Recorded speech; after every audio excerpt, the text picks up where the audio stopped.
Hello everyone and welcome to another edition of Law Talk, a public service of the Southwest Louisiana Law Center and CBS Lake Charles. I'm Mark the Director Jetson. Jonathan Law Dog Fontenot from the marshes of Cameron Parish. To the courtrooms of Calcasieu. This is Law Talk. Law Dog, you seem to have an assistant with you today. This is one of Law Dog's dogs. This is Poncho. He'll be joining us today.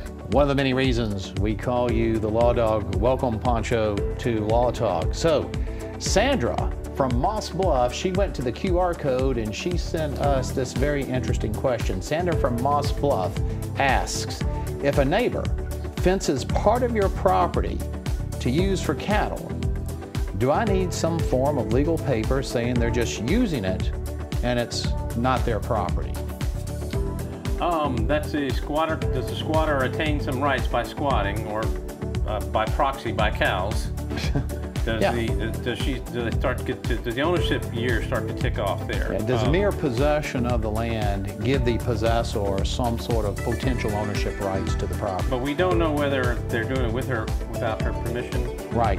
Sounds like they're probably doing it with her permission, but that's a key inquiry because what Sandra is describing is a common concept in land ownership known as adverse possession in the other 49 states in Louisiana, known as acquisitive prescription? Acquisitive prescription. Acquiring something by being there a long time. By mere possession. Right. So basically the whole key inquiry is what is the arrangement? You know, is there a lease arrangement? Is this a permissive use arrangement? Or are they just trespassing? Are they just on there? They have permission to put a fence? Yeah. That's the question. So, you know, what's up with the arrangement? That is key to this question. In Louisiana, we have two types of acquisitive prescription or adverse possession.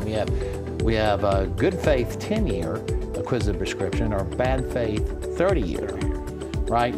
So the 10 years, you have the possessor has to be in good faith. They have to have an honest, objective and subjective belief that they have true rights to the property. They have to believe that they actually purchased the property.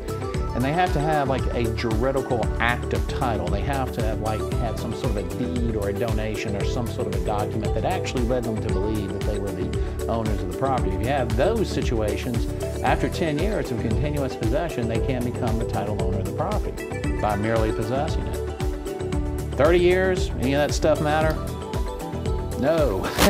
If you possess something for 30 years and nobody, you know, objects to it or complains about it or anything like that, it becomes your property. And that's 30 continuous years, not 5 here and 5 there. Yeah, 30 continuous years. Now, it can stack among different owners. Okay. It can stack, but it's got to be can't be interrupted by the actual. Right. Same with the 10-year. Got to be continuous. It's a great question. It comes up all the time. So, Sandra, it depends. I think we're in agreement. Why leave it to doubt? Remove all doubt. If you have an arrangement, put it in writing. When it comes to real estate in Louisiana, everything in writing, nothing oral. And perhaps I would record it in the conveyance records. Absolutely. So there's an academic answer and there's the pragmatic answer. Always go with the pragmatic answer. Put your agreements in writing, record it. That way there'll be no doubt. I think Poncho's quite comfortable with our answer today on Law Talk. He agrees. He concurs, he says. Poncho says that's going to wrap it for this edition of Law Talk. It's been a public service of the Southwest Louisiana Law Center and CBS Lake Charles. And go to the QR code. Don't forget to go to the QR code just like Sandra did. Good call, Law Dog.